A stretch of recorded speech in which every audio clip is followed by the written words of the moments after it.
Emmanuel Macron perd complètement la tête, tandis que Jean-Luc Mélenchon, leader de la France insoumise, lance une rébellion massive contre l'usage excessif de la force policière, la répression judiciaire et la justice prédictive qui étrangle la République. Blindés équipés de caméras thermiques, drones de surveillance, grenades assourdissantes, policiers en armure lourde comme des Robocop, c'est le maintien de l'ordre en France, ici, maintenant, en 2026. Sous la présidence Macron, ce n'est plus une force publique, c'est une armée d'occupation intérieure. La FIDH et l'OMCT l'ont hurlé dans leur rapport de 88 pages de septembre 2025.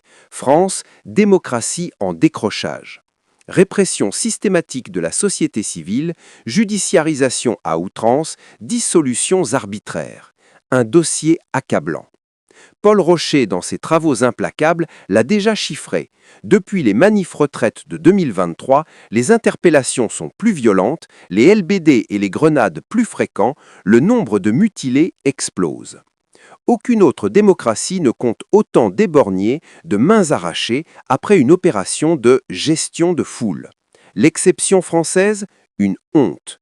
Le Conseil de l'Europe, l'ONU, la Cour européenne des droits de l'homme tirent la sonnette d'alarme depuis 2019. Mais Macron s'en moque. L'escalade continue. Et ce n'est pas fini. Derrière les matraques, la machine se perfectionne. Surveillance algorithmique, détection prédictive des comportements suspects, justice automatisée qui condamne avant même le délit. Minority Report n'est plus de la science-fiction, c'est le logiciel de Beauvau. L'idée vient de loin. Sarkozy, en 2005, voulait déjà repérer les troubles prémonitoires à la maternelle. Mais sous Macron, elle s'industrialise. La police ne maintient plus l'ordre, elle fabrique le consentement.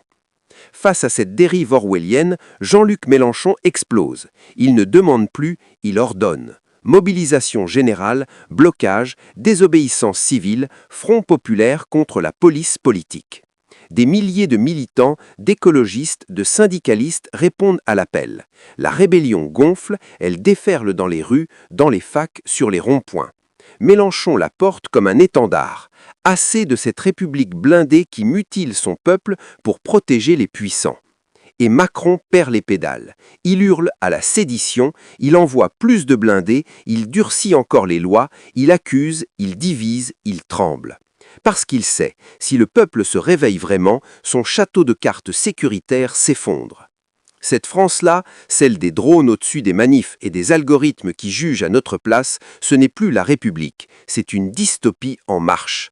Si ça ne vous donne pas envie de rester aux aguets tous les jours, alors rien ne le fera. Jusqu'où ira cette machine répressive? Combien de mutilés? Combien de condamnations automatiques? Combien de libertés piétinées avant que le peuple ne dise stop? Macron, la question est posée. Es-tu encore le président d'une démocratie ou le gardien d'une prison à ciel ouvert? La rébellion de Mélenchon n'est que le début. Le réveil arrive.